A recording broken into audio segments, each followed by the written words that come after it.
And how did the Jewish people feel about the Nazis at first? Well, in Vienna, Austria, we knew already, well, not with children, but adults knew what had happened in Germany. Whereas when I did 38, there were already a lot of attacks and Jews lost their jobs and terrible things already. Okay. So we knew. The Germans didn't know that at the time when Hitler came to power. And you know, that's why many people didn't try to escape. But Otto Frank, he always told us when he saw the SS marching through the streets singing, that is a famous Nazi song, when Jewish blood drips from our knives, then everything is going to get better.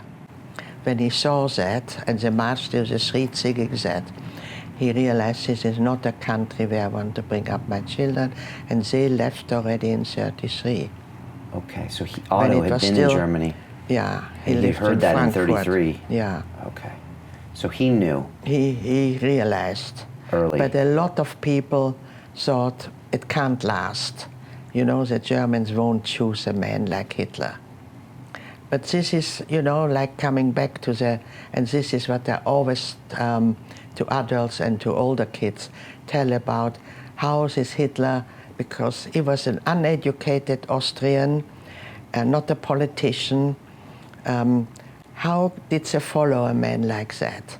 You know, this is really unbelievable, because Germany was supposed to be the best educated, the cultured country in Europe, and that they would follow somebody who was really a nobody. And that was because the Versailles Treaty was really, really, really very unjust and bad for the Germans and Austrians, of course. And the Weimar Republic, it became a republic, tried many, many things to improve things, but never succeeded.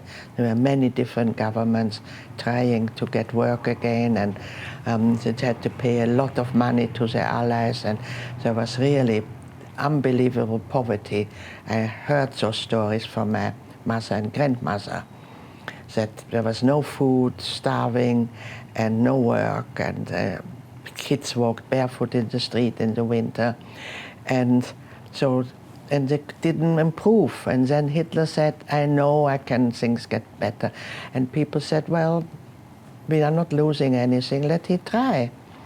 And somehow he was the one who said everybody will be a car, the Volkswagen, car for the people, and he built the Autobahn, that was the first person in the world really who had this idea. And somehow he got money and things improved. So he gave them their prosperity back and their dignity back. Yeah, that's right. And so of course even Jewish people joined the Nazi Party in the beginning then. They said, well, yes, he will help us to get again our honor back and to be well off and all that. And and then he started, of course, with his anti-Semitism to get more followers. And this is, you know, anti-Semitism, I mean, we see now it's, again, everywhere a little bit. I don't compare it with the Nazi time, but it is there in people. There's no doubt about it. Yeah. And sometimes it is in the surface, sometimes it is really bad open, and sometimes it is just there. But you just have to light it with a little bit of something and it flares up. And that is what happened. So Hitler blamed the Jews for losing the war and for all the poverty and for all that. And people went along. Is it because he needed a scapegoat? He needed something? He needed a scapegoat, and I mean, not everybody wanted to follow him, so he needed really more followers. And so this is what he got. Wow. And then the other thing was Russia had become communist, and when countries are so poor, the communists become powerful. And there were in Germany and Austria, there were a big communist party. And there were street fights between the Nazis and the communists. And like now again, you know, the world was more afraid of the communists than of the Nazis. This is really very, very important. So England as well, you know, the king who luckily didn't become king, admired Hitler, that he was able to put Germany back on its feet.